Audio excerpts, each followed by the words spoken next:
Bonjour à tous.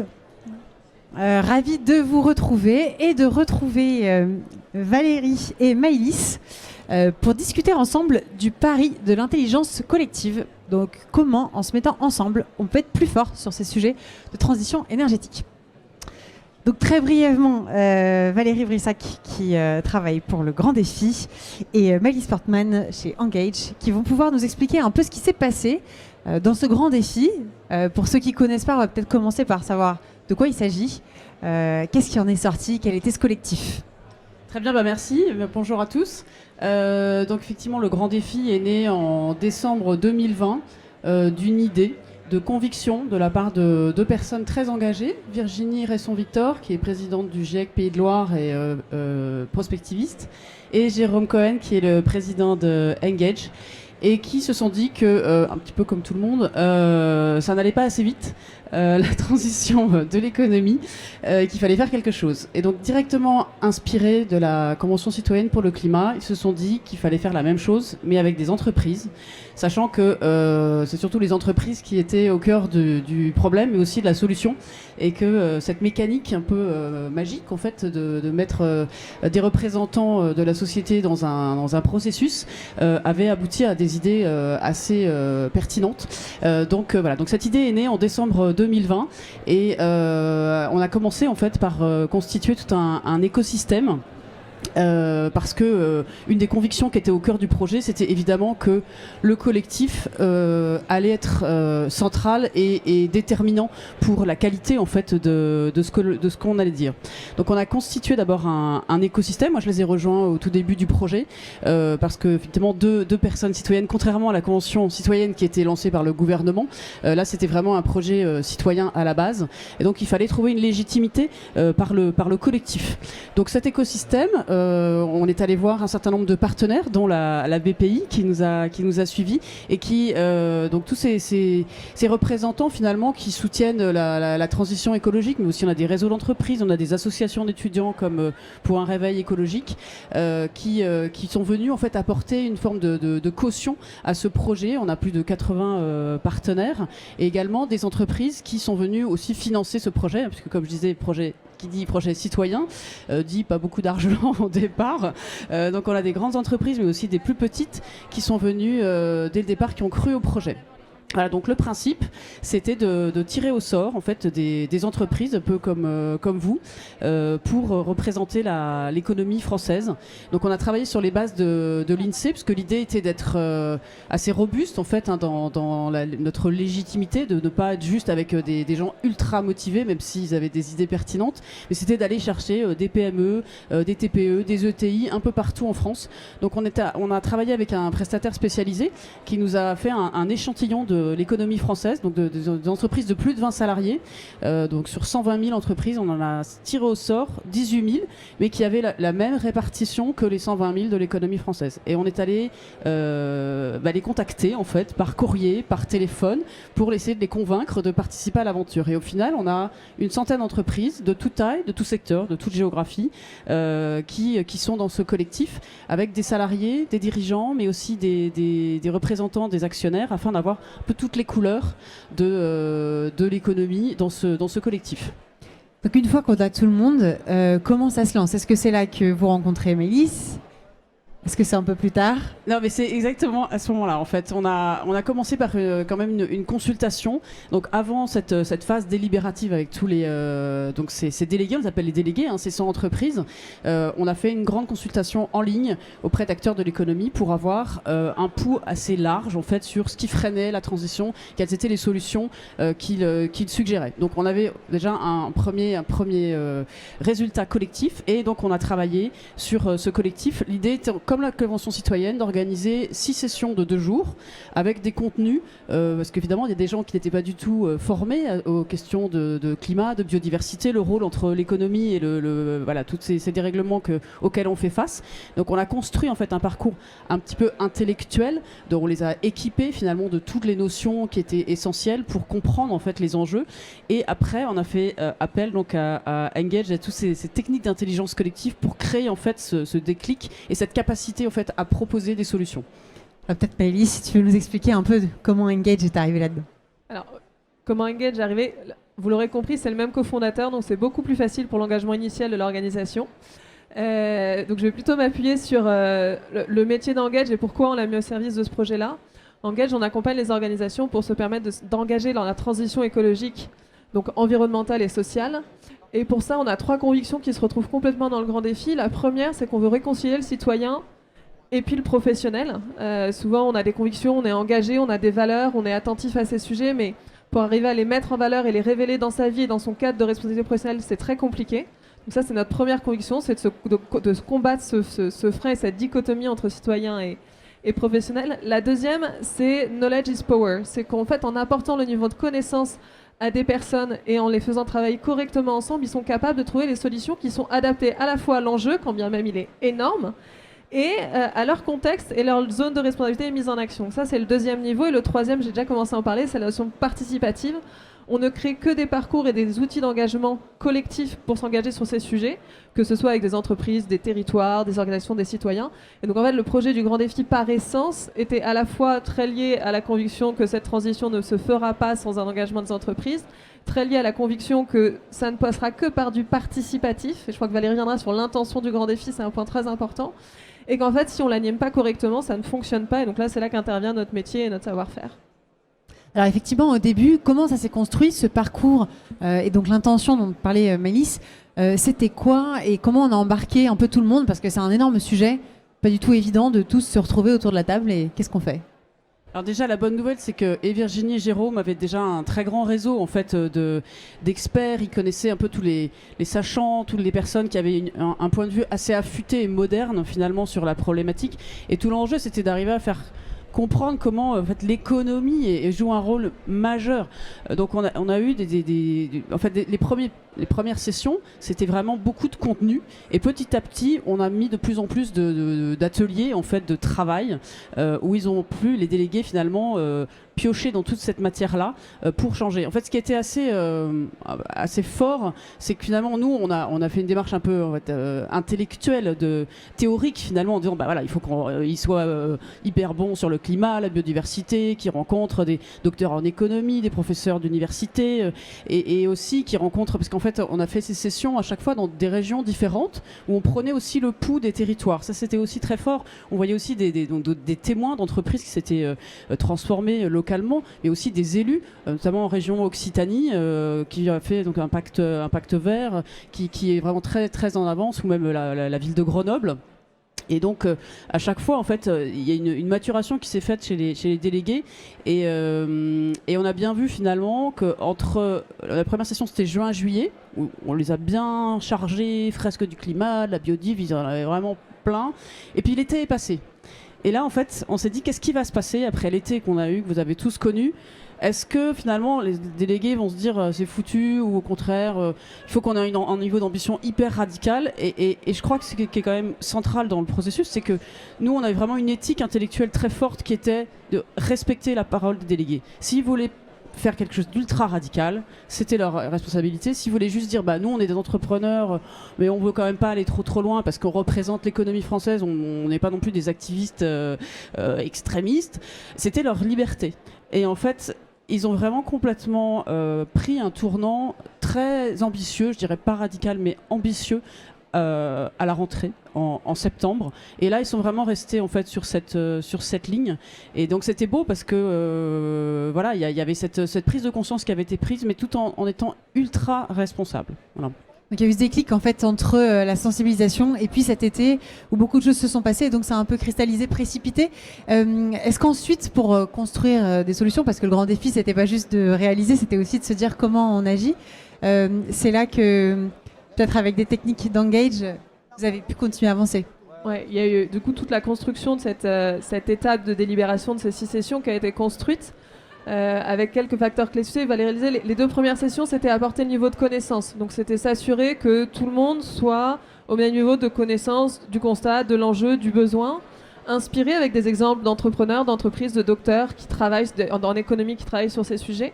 Et l'autre dimension essentielle, c'était la dimension de créer ce collectif. Donc d'engager individuellement et de créer le collectif. Et en fait, le gros, entre guillemets, du travail pour nous, ça a été ces 2 premières sessions. En sachant que derrière ça, c'est un métier de l'intelligence collective qui est derrière. Le métier de quelqu'un qui fait de l'intelligence collective, il a 3 niveaux. Le premier, c'est relier les personnes. Le deuxième niveau, qui souvent intervient en même temps, c'est clarifier l'intention. Et le troisième, c'est aider le passage à l'action. Et donc en fait, ces 3 métiers-là, on les a fait tout au cours du parcours, en travaillant à la fois à l'échelle du sujet, du pourquoi on est là, à l'échelle du groupe, et puis de l'engagement individuel de chacun. Et après, il y a un processus en plusieurs phases. Une première, c'est l'alignement donc, du groupe, de la mise en connaissance sur les sujets, et puis un processus itératif de création et d'écriture des propositions, où là, je reviens sur l'intention.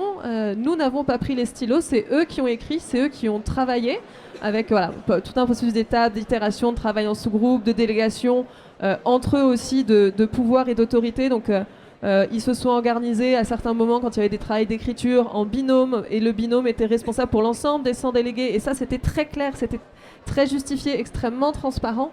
Et ce que ça nous dit quand même une chose de l'importance du processus pour que ça se fonctionne bien. Et je reviens quand même sur l'intention, c'est-à-dire une chose hyper importante, c'est que l'intention initiale qui a été donnée au projet a écrit la façon dont on a travaillé, mais dans le détail, c'était pas du tout une gestion de projet classique. Et c'était la garantie en fait que on s'assurait qu'on faisait ce qu'on avait prévu, qu'on était garant et porteur de la parole des délégués. Ce que ça veut dire sur l'usage de l'intelligence collective, voilà, vous êtes dirigeant ou engagé dans votre entreprise, c'est que c'est pas un choix à demi-mesure. En fait, si on veut faire l'intelligence collective pour que les gens nous disent qu'on a trouvé la bonne idée et qu'on est vachement bien là où on est, il faut complètement oublier. Ça demande un lâcher-prise et une confiance dans le process. Et même nous, quand bien même on l'avait déjà vécu, quand bien même on connaît ce métier-là, il y a eu des petits moments où voilà, on n'était pas super à l'aise, hein, et on avait un peu peur de ce qu'allait sortir. Et donc, c'est vraiment à la fois une confiance dans le processus et hyper clair sur son intention initiale. Et y revenir, parce que il y a plein de façons de faire de la fausse intelligence collective et du faux participatif, puis ça fait sexy, c'est sympa, on a l'impression qu'on peut engager les gens, que les gens vont être d'accord, mais en fait la conclusion quand on fait cette démarche-là, c'est que on sort des choses qui sont plates, déjà entendues, et qu'en général la mise en action ne fonctionne pas. Donc vraiment à la fois l'accepter de lâcher prise, qui est pas évident comme pour un dirigeant, hein, se dire je lâche, je fais confiance, je construis bien le process, je suis clair dans mon intention personnelle sur pourquoi moi en tant qu'individu je veux le faire et pourquoi je fais créer ce collectif pour travailler sur ce sujet est hyper importante pour la réussite des projets. Alors justement, tu le mentionnais un petit peu, c'est pas si évident, enfin, ça paraît si simple comme ça quand on le raconte, mais pas si évident. Ça a été quoi par exemple des difficultés? Alors peut-être en commençant sur le fond et puis les entreprises qui se retrouvent là face à ce sujet-là. Quels ont été un peu des freins, des difficultés pour avancer et comment on les a un peu levés? Alors en fait, on les a fait travailler, les entreprises, sur ce qu'on appelait des briques du business model. Donc il y avait l'équipe qui s'occupait de la logistique, de la compta, des finances, des RH, etc. pour arriver à travailler vraiment sur des choses qui soient concrètes, ancrées et qui correspondent à la vie de l'entreprise, qui n'était pas purement générale. Et il y a un moment, effectivement, parfois on était un peu en limite de compétences, hein, sur la comptabilité. On avait quelques DRH, mais qui étaient DAF, mais qui n'étaient pas forcément dans ce groupe-là. Et donc en fait, on a fait intervenir aussi tout un tas de regards extérieurs, en fait, qui sont venus challenger, qui sont venus enrichir. On a aussi travaillé avec des experts juridiques qui nous ont dit, alors ça, votre idée, elle est super, mais elle est déjà dans la loi, machin. Ou au contraire, ce que vous dites, c'est moins 10 ans que ce qui va arriver en Europe dans 1 an ou 2. Bon, ok. Donc on a eu aussi plein d'enrichissements finalement extérieurs. Et fait, la force du collectif, c'est que toutes ces propositions, elles ont été vues, revues et parmi tout ce groupe de délégués. Et finalement, en fait, à force d'itérer, la première session où on a vraiment produit, c'était à Caen, il y avait 300 propositions. 300. On est arrivé à 100. Donc on a eu plein d'itérations, plein de regards extérieurs. Et puis on a eu aussi la dernière session à Paris, l'Académie du Climat, où en fait on a montré les propositions à notre écosystème, à nos partenaires, à nos marraines. Et c'était un peu le baptême du feu, parce que les délégués, ils étaient un peu entre eux, tout le monde était content, on adorait notre projet, etc. Et là, il y a des gens qui sont venus. Ils ont dit, mais c'est quoi votre truc? Ah, mais vous dites ça, mais vous avez oublié ça. Et là, vous êtes quand même... bon. Et du coup, ça a remis un peu d'énergie aussi dans la machine. Et en fait, il y a une espèce de garde-fou, quelque part, qui s'est créé à ce moment-là, mais qui a fait aussi que derrière, les délégués sont sentis plus à l'aise avec les résultats, parce qu'ils avaient déjà testé un peu avec un premier cercle, même s'il était bienveillant. Bon, il était quand même assez cash. Et aussi, les partenaires ont été plus à l'aise à porter derrière ce résultat, parce qu'ils avaient un peu contribué quand même au résultat final. Et alors après, dans la méthode, tu mentionnais tout à l'heure, Maëlys, qu'on pourrait parler comme ça, on pourrait faire 300 propositions, et puis comment on arrive, en fait, on peut ne jamais arriver à 100, continuer à échanger, ne jamais se faire challenger, ou alors se bloquer dès qu'on arrive à ce genre de challenge, pas évident, j'imagine, on a travaillé longtemps, puis on entend dire, oui, bon, c'est pas tout à fait ce qu'il faut. Comment on s'assure dans la méthode d'atterrir, en fait, et d'éviter ces freins-là? Alors, je ne vais pas aller dans le détail, mais là, il y a plein de méthodologies de création, d'idéation qui sont utilisées, qui viennent en appui avec une gestion du temps, une animation. Donc voilà, tout ça, ça existe. C'est des méthodes sur lesquelles on peut se former ou auxquelles on peut faire appel et qui sont vraiment garantes du résultat parce que ça permet aussi à ce que les personnes qui viennent et qui sont dans la création de l'idéation font confiance au cadre qu'on leur propose. Donc ça demande en fait, des règles d'animation assez concrètes, des temps d'itération, le bon moment pour intégrer l'écosystème. Tu parlais des entreprises marraines, etc. Ça, il faut que ça arrive au bon moment et que ce soit aussi bien présenté pour que les gens ne le prennent pas comme on a bossé 6 mois, ils arrivent à 2 minutes, ils nous disent qu'on n'a pas bon. Voilà. Donc il y a quand même tout un travail à la fois de transparence, de clarifier les étapes et de faire comprendre l'intérêt. Et donc si je reviens sur pourquoi l'intérêt de l'intelligence collective dans ce modèle-là, et ça, ce qui nous a permis de réussir, c'est que dès les premières sessions, l'ensemble des délégués, quand bien même ils étaient actionnaires, entrepreneurs, salariés, aux 4 coins de France, dans des métiers, dans des secteurs différents, ont tous trouvé cet alignement et compris l'intérêt, c'est la nature du sujet auquel on s'adressait. C'est que c'est un sujet complexe, systémique, qu'on a très peu de temps pour le traiter, qu'on a besoin de tout le monde pour qu'on puisse se mettre en action, et qu'en plus derrière ce tout le monde, c'est globalement des gens qui ont des avis, des intérêts et une vision différente des choses. Et donc là, on a tous les critères dans lesquels l'intelligence collective, c'est-à-dire quoi l'intelligence collective, c'est en fait animer l'intelligence d'un groupe pour être plus intelligent ensemble. C'est ça, si je veux donner une définition hyper simple. Et donc, à partir du moment où ils ont tous imprégné les caractéristiques de l'enjeu, ils ont tous fait conscience au fait que c'était par l'intelligence collective qu'on y arrivait. Et le deuxième élément important, c'est notamment dans nos sujets, quand on est engagé, quand on pense avoir trouvé une piste ou une solution, c'est on a globalement tous assez tort dans notre façon d'avoir raison. Il y a plein de façons de régler ces questions climatiques. Je ne parle pas du fait qu'il y a un constat sur l'enjeu et sur le sujet, mais dans la mise en œuvre, ça dépend du contexte, de la région, parfois même du mètre carré auquel on s'adresse quand on parle de biodiversité. Et ça dépend, quand on est à l'échelle de l'entreprise, ça dépend du contexte et de la culture de l'entreprise. Donc fondamentalement, on peut avoir des très très bonnes idées. Je crois que vous êtes ici sur cette journée pour trouver des propositions et des idées et des solutions. Vous allez peut-être repartir dans votre boîte à outils avec plein de solutions. Mais s'il n'y a pas derrière un travail d'appropriation qui est fait avec votre contexte, qui peut être vos salariés, vos parties prenantes, selon la nature du sujet, ça ne fonctionnera pas sur ce type de problématique. Et donc le fait que très tôt, on ait eu cet alignement tous sur la nature de l'enjeu et le besoin de cette démarche-là, il y a eu aussi une très grande confiance qu'ils nous ont fait à les mener dans cette démarche, la confiance en ce process. Et pourquoi ils ont réussi à donner confiance? Il y a quand même alors même si c'était un projet citoyen, il y avait beaucoup de bénévoles, beaucoup d'experts. Les animateurs étaient sélectionnés, étaient formés, c'est-à-dire qu'on n'a pas demandé à quelqu'un, comme ça arrive parfois en entreprise, de dire vas-y fais-moi une petite session de brainstorming là parce qu'on en a besoin. C'était des professionnels de l'animation qui ont cadré et permis de garantir le cadre dans un projet mouvant et très ambitieux. Alors après, une fois qu'on a ces solutions, est-ce qu'on peut avoir quand même des exemples? Parce que là, on en parle beaucoup. Quels sont peut-être quelques exemples de propositions qui sont sorties du grand défi? Il y en a une centaine. Celles qui vont marquer. Alors oui, je vais faire un petit peu de pub. Donc ça, c'est le rapport final du grand défi, donc que vous pouvez télécharger sur le site legranddéfi.org. Donc qui raconte l'histoire du grand défi et qui présente les 100 propositions, donc qui ont chacune une fiche très détaillée qui rappelle l'intention, la mise en œuvre, les objectifs, les KPIs, etc. Et donc en introduction, avant de vous donner les deux qui sont a priori pertinentes pour le public aujourd'hui, c'est de rappeler qu'en fait ces 100 propositions forment un tout et qu'elles représentent finalement un chemin de transformation. C'est-à-dire que en fait vous pouvez les prendre comme un mode d'emploi finalement pour vous transformer. On commence par les questions de gouvernance, d'engagement, puis après on passe sur les différentes étapes du business model, la production, les outils de production, le transport, la logistique et les rémunérations. Donc il y a en fait toute une histoire, tout un chemin à suivre qui est assez cohérent. Et en fait les propositions sont de deux natures. Globalement, il y a des propositions qui sont directement applicables par les entreprises. Donc on est de la recommandation à, on espère peut-être la réglementation sur certains sujets. Et il y a toute une partie qui relève des pouvoirs publics. Parce qu'en fait notre conviction c'est bien que les entreprises bougent, et c'est essentiel, mais la bonne volonté ne suffira pas parce qu'on est dans un contexte quand même très concurrentiel avec des règles du jeu qui ne sont pas toujours favorables aux entreprises qui font des efforts. Et donc on a demandé aussi au pouvoir public de protéger un certain nombre d'entreprises, d'encourager, d'aider et aussi de mettre en place un certain nombre de choses comme par exemple la comptabilité triple capital qui permet vraiment d'intégrer dans la stratégie le climat et l'environnement. Alors je réponds quand même à ta question.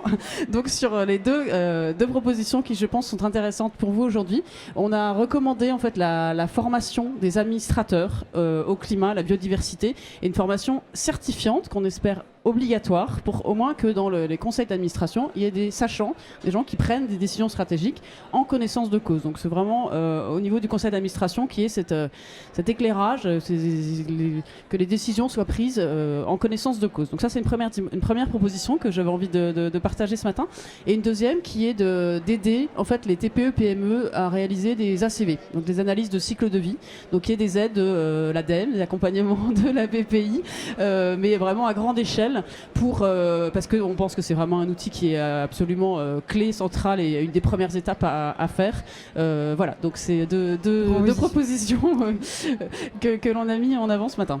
On est bien d'accord, vu qu'on a lancé avec l'ADEME un diag éco-conception, donc de toute façon on se retrouve. Et dans ce genre de cas, comment on passe à l'implémentation, enfin la mise en œuvre avec des propositions pareilles vous avez déjà commencé, vous avez déjà des retours? Oui, alors on travaille évidemment avec notre écosystème, donc on a les entreprises participantes, déléguées, on a toutes nos entreprises marraines et nos partenaires qui s'engagent à diffuser donc ces 100 propositions et aussi à les faire elles-mêmes. Et donc on suit, en fait, on commence à traquer que la P7, la G2 est dans telle et telle entreprise pour créer en fait aussi des références, avoir des bons exemples.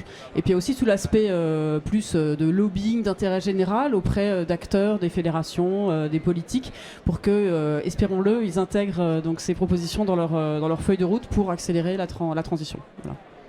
Maëlys, pour terminer, est-ce qu'il y a des premiers pas à faire une fois qu'on a ces idées et qu'on est en entreprise, en termes de méthode, ou en tout cas pour s'embarquer, pour pas perdre le momentum en fait, parce que là il y avait une super énergie de ce que vous nous dites. On va en parler au pouvoir public, on en parle aux entreprises. Comment on perd pas cette dynamique Alors, je vais donner des réponses. Elles sont hyper bateaux, mais en fait, on se rend compte qu'on les applique pas forcément. La stratégie des petits pas. Enfin voilà, en fait, un premier niveau en se donnant des échelons très concrets, assez court terme, parce que c'est des projets sur lesquels, si on prend la big picture, en fait, c'est très très dur de se mobiliser à faire le premier pas. Et c'est aussi le but de ces propositions, c'est qu'elles sont variées, que certaines, notamment par rapport au public qui est là, certaines sont plutôt adressées aux grands groupes, d'autres ont été jusqu'à détailler ce que les ETI et les PME vont devoir faire ou peuvent faire, parce que tout ça en fait c'est un même système économique. Donc si demain vos clients qui sont des grands groupes vous donnent des restrictions, vous demandent d'apporter de la matière pour qu'eux fassent leur bilan carbone, biodiversité, etc., ils vont y aller, hein. On a 3 ans pour y aller, donc ils vont y aller. Comment on fait en sorte aussi qu'à cette échelle de ce territoire économique français, il y a aussi des mises en action possibles. Donc les propositions, elles sont simples. La première, c'est le premier pas. La deuxième, c'est de ne pas y aller tout seul. Là, il y a un super écosystème, vous en avez d'autres. Avec la BPI, je crois que vous avez des écosystèmes régionaux. Voilà, vous n'êtes pas les seuls à bouger, on n'est pas les seuls, et vous n'êtes pas les seuls à avoir des bouts de la solution. Et le troisième, il est vraiment simple, mais il faut se former. Faut se former et il faut continuer à se former. C'est des sujets sur lesquels on est... Il n'y a pas forcément besoin d'être expert sur une thématique pour le mettre en œuvre, ce ne sera pas forcément votre rôle ou votre mission dans l'organisation, mais continuer à se former et s'informer et savoir s'entourer correctement des gens qui vont venir apporter soit des compétences techniques, soit des compétences d'animation, notamment si vous souhaitez prendre cette démarche du participatif et de l'intelligence collective sur ces projets transformateurs. Pour compléter, je terminerai simplement. Il y a des collectifs, il y en a plusieurs. On a mentionné aussi la communauté du coq vert. Vous devez en voir un peu partout, des petits coqs comme ça. C'est une simple communauté pour échanger des idées, des solutions. C'est assez local aussi parce qu'on se rend compte qu'il y a beaucoup de solutions qui se trouvent plus selon les territoires. On a proposé aussi une formation donc, sur BPI France Université. Après, il y en a plein d'autres, bien sûr. Donc, ne pas hésiter à s'entraider, à trouver et à aller demander aux voisins à côté. On a plus de chances de s'en sortir que si on reste tout seul. Je pense que c'est une des conclusions de cet échange. Et en tout cas, on a hâte de voir la suite des 100 propositions se réaliser. Merci à vous deux. Merci beaucoup. Et merci à tous.